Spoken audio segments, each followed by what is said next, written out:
गेल्या झालेल्या लोकसभेमध्ये भाजपची पूर्णतः वाताहत झाल्यानंतर आता महाराष्ट्रात होऊ घातलेल्या विधानसभा निवडणुकीच्या पूर्वीच आता मात्र भाजपला त्यांच्याच बालेकिल्ल्यात धक्केवर धक्के देण्यास ठाकरे आता अग्रेसर होऊ लागले आहेत।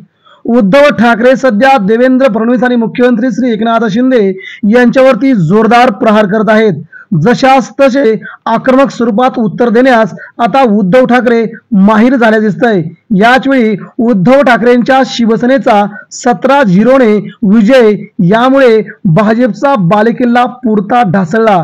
शिवसैनिकांचा जल्लोष, मातोश्रीवरती आनंद। नेमकी बातमी कुठली आहे मित्रांनो? महाराष्ट्रामध्ये लोकसभेत उद्धव ठाकरेंच्या शिवसेनेने प्रचंड मोठी कमाई केली आणि भाजपला 22 वरून 9 जागावरती आणलं आणि आता होऊ घातलेल्या विधानसभेच्या निवडणुकीच्या पूर्वीच राज्यात चाललेल्या कृषी उत्पन्न बाजार समिती असतील, खरेदी विक्री संघ असेल किंवा सहकार क्षेत्र असेल, या सगळीकडेच आता उद्धव ठाकरेंची शिवसेना प्रथमतःच सहकार क्षेत्राकडे वळली असून या भागात देखील उद्धव ठाकरेंच्या शिवसेनेला खूप मोठा पाठिंबा मिळू लागला आहे।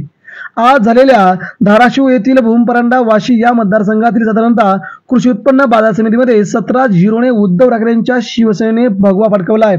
यामुळे शिंदेगडाला देखील मोठा धक्का बसला असून भारतीय जनता पार्टी यांना देखील त्या भागातून आपलं पराभूतपणा सिद्ध झाला आहे। यामुळे तानाजी सावंत यांच्याही बालेकिल्ल्यात उद्धव ठाकरेंची शिवसेना अग्रेसर आगेकूच आहे असं यातून दिसतंय। मित्रांनो, आपल्या प्रतिक्रिया व्यक्त करा।